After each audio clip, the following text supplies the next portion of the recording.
Hej och välkommen! Jag heter Niklas och det här är min jakt- och utbildningskollega Kalle. Och vi befinner oss på Örebro jaktskytteklubb. Men det skulle lika gärna kunna vara vilken jaktskyttebana som helst. Det här är en liten film som riktar sig till dig som håller på och läser jägarskolan hos oss. Och som kanske har avslutat den teoretiska delen och som nu står i begrepp att kliva ut på skjutbanan. Vi tänkte dela med oss av lite handfasta tips om vad man ska tänka på. Lite hur man ska klä sig kanske och vad man kan förvänta sig att hitta på jaktskytteklubben. Vi kommer att prata lite grann om de olika momenten och lite om hur vi hanterar våra vapen på skjutbanan. Lite om utrustningen, vad man ska ha på sig, vad man med fördel kan skaffa i förväg så man känner att man kommer ut och har rätt grejer med sig. Det är viktigt. Så vi ska ta en liten rundtur här och prata om de här olika delarna. Så häng med!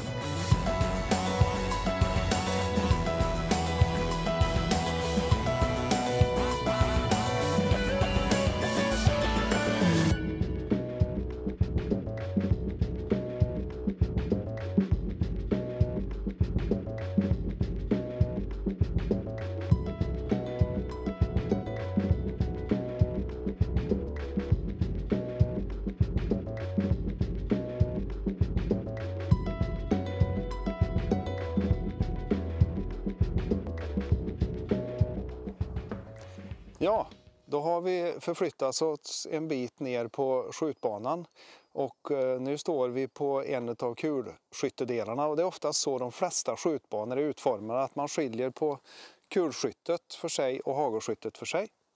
Och nu står vi på viltmålsbanan 80 meter där ni kommer att skjuta ert klass 1-prov. Och när vi ändå befinner oss här så tänkte jag att vi skulle bara titta lite grann på den här utrustningen som man med fördel kan skaffa i förväg innan ni åker ut till skjutbanan för första gången. Och vi har plockat med oss lite grejer, jag och Kalle här, och ska vi ta någonting om klädseln så tycker jag själv att det är viktigt att man klär sig lagom varmt beroende på vilken årstid man är på skjutbanan, och eftersom vi är lite tidigt nu, säsongen precis ska börja och det kan vara lite kylslaget sådär, så se till att klä framförallt vindtätt, gärna ett underställ men inte överdrivet bylsigt, gärna någonting som är lite mer tätt åtsittande. Då blir det lättare att göra era anlägg när ni ska skjuta och så vidare, det fastnar inte kläderna och sådär. Sen några obligatoriska grejer som ni ska skaffa i förväg. Det viktigaste först, skydda hörseln. Hörselskydd av någon form. Det finns både elektroniska hörselskydd som man kan på sig hela tiden och ändå höra instruktören. Och så finns det de som inte har den här medhörningen och det spelar egentligen ingen roll. Huvudsaken är att ni har skydd för hörseln när ni är på skjutbanan. Och de fungerar också bra naturligtvis under jakten, jätteviktigt. Sen har vi någon form av skyddsglasögon. Vid allt skytte med hagelvapen, lerduvor, markmål, vad vi nu skjuter med, så ska vi ha någon form av ögonskydd. Och sådana här köper ni relativt överkomligt i bygghandeln eller på den lokala jaktbutiken eller liknande. Och det finns med tonade glas och det finns med klara glas. Man väljer precis vad man vill. När vi ändå står här på klass 1-banan eller högviltsbanan så kan vi fundera lite grann på förutsättningarna, och då är det faktiskt så att när ni skjuter och ska avlägga era prov så får man använda någon form av skjutstöd, och då säger man enbent skjutstöd eller någon variant som man sätter i höften så att säga. Och det tycker jag också är en bra investering, för den kan ni även ta med er ut i skogen när ni så småningom ska jaga. Så använd med fördel de hjälpmedel som finns, lär er att skjuta med stöd. Det gör alltid vi när vi är ute och jagar.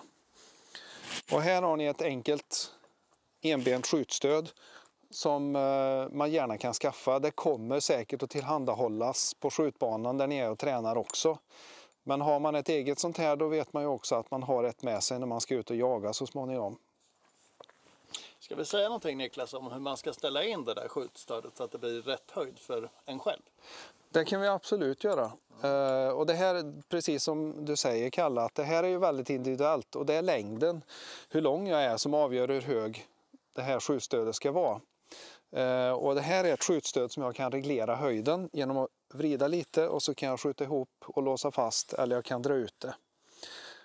Man provar sig fram lite grann. Man kan ha som riktmärke att den här klykan ligger någonstans under ögat eller i höjd med näsan. Men det här kan man få justera lite grann när man väl börjar skjuta så att det känns att jag står bekvämt. Jag ska inte stå och krypa ihop bakom vapnet för att käppen är för låg, och jag ska heller inte behöva sträcka mig för att käppen är för hög, utan då justerar jag den.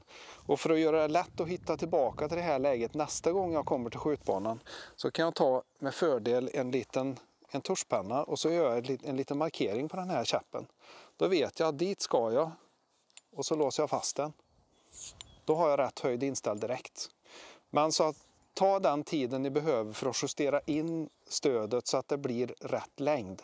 Där jag kan stå naturligt rakt upp och ner och ändå hålla vapnet utan att behöva vare sig krypa ihop eller behöva sträcka mig. Precis. Vi kan visa bara hur man använder det, för det här blir ju för högt att lägga an så här, utan man ska stå så, och så lägger man nederdelen på skjutkäppen i bakre hålfoten och sen framstocken här uppe. Då har man ett riktigt anlägg. Rätt och riktigt. Lite grann mer om klädsel om man nu känner att man vill specialisera sig och köpa någonting kanske just som är praktiskt för skyttet på banorna. Då kan man investera lite ordentligt och så köper man sig någon form av väst. Och det viktigaste egentligen med den här västen, det är att den har bra fickor. Så att man kan förvara sina patroner i när man står på skjutbanan. Det tycker jag är praktiskt. Men den här är ju som ni ser ganska tunn. Så att det är ju inget värmande plagg, så att jag behöver ju ha någonting bra under som jag sätter västen utanpå.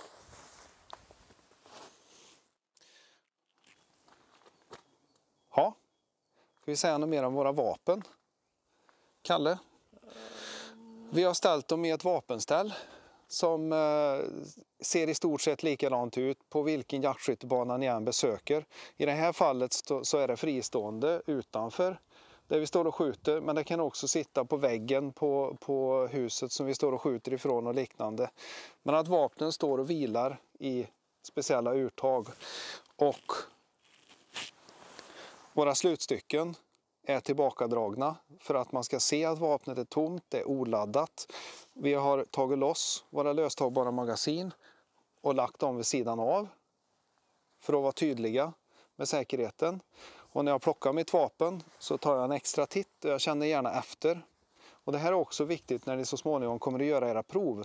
För det här är någonting som provledarna lägger ganska stor vikt vid. Säkerheten är det absolut viktigaste på skjutbanan. Och naturligtvis i skogen så småningom när ni kommer ut och ska börja jaga.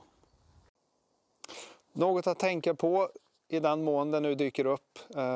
Ni ser att jag och Kalle bär våra vapen på lite olika sätt. Kalle har ganska nyss varit ute och jagat, vilket gör att han har sin vapenrem på, och då kan han bära den i vapenremmen över axeln. Jag föredrar på skjutbanan att bära min bössa över axeln på det här sättet. Då syns det tydligt att vapnet är oladdat, samtidigt som jag inte pekar med bössmynningen i ansiktet på mina kamrater. Tänk på att det kan vara olika regler på olika skjutbanor. På en del ställen så är det inte tillåtet att ha remmen på när man står på skjutplatsen. Och på andra ställen går det bra. Faktum är att stöd med hjälp av vapenremmen är ett alldeles förträffligt stöd, inte minst under jakt.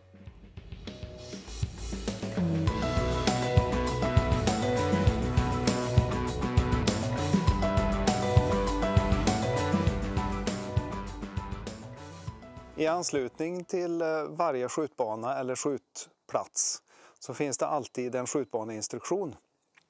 Och i det här fallet så är den väldigt tydligt uppmärkt. Och här har man varit och kallat det för ordningsregler. Läs dem, för där står bra information om vad jag får skjuta med, oftast mellan vilka tider jag får skjuta, med vilken typ av ammunition jag får skjuta och sånt här.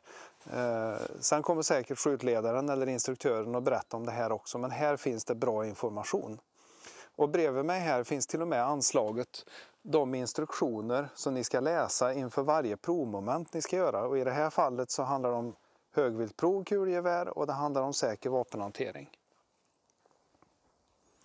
Och det vi står vid nu, i det här huset så ryms skjutplatsen, det vill säga det är det stället som jag står på när jag skjuter mot målområdet. Och då kan man fråga sig, vad är då målområdet och hur ser det ut? Så det ska vi gå och kika på också, så är det bara att hänga med.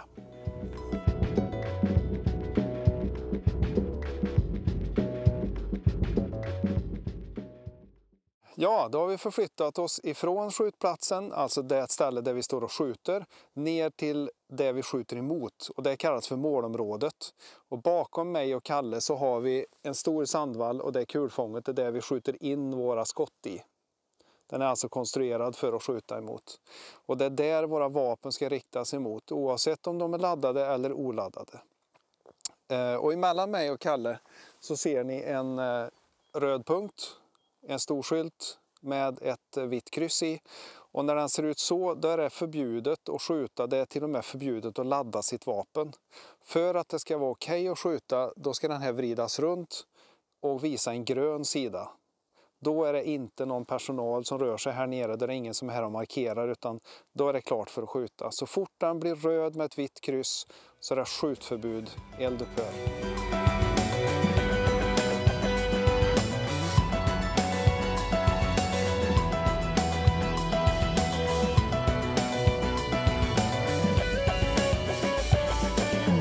Nu har vi förflyttat oss ifrån kulbanorna till hagelbanorna istället.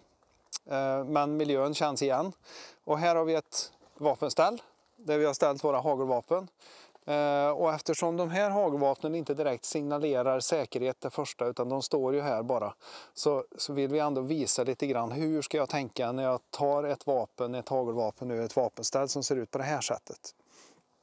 Och då tänker jag efter först, vart har jag mina kamrater, vart har jag parkeringen och vart har jag annat som är direkt obra att rikta ett vapen emot. Och när jag väl har konstaterat det, då tar jag tag i mitt vapen. Jag lyfter det ur vapenstället rakt upp så här, inga fingrar på avtryckaren, och så bryter jag vapnet för att kontrollera loppet. Och när jag har förvissat mig om att det är tomt så tar jag ner mitt vapen. Och sen bär jag det fram till skjutplatsen, förslagsvis i handen så här, över armen, men det går också bra att ha den över axeln på det här sättet. Och för er som kanske funderar på när ni ska skjuta lerduveprovet, vad det är vi skjuter mot, så ser den ut så här. Det här är en lerduva i naturlig storlek, 11 cm i diameter. Och som ni säkert redan vet, 6 stycken sådana här ska ni skjuta emot. Och för godkänt så krävs det att ni träffar åtminstone 4 av de här.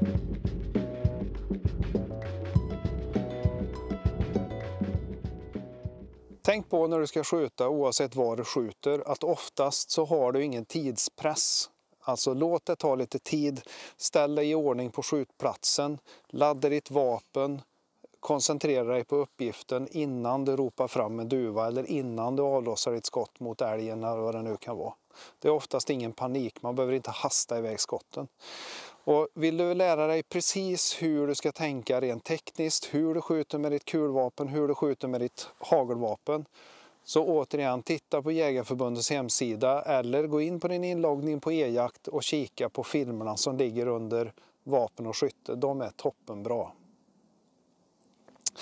Och det får väl egentligen avsluta. Det Kalle och jag ville förmedla lite grann i syfte att du ska känna dig mer bekväm när du åker ut till skjutbanan för att börja din praktiska jägarskoleutbildning. Så lycka till med din jägarexamen.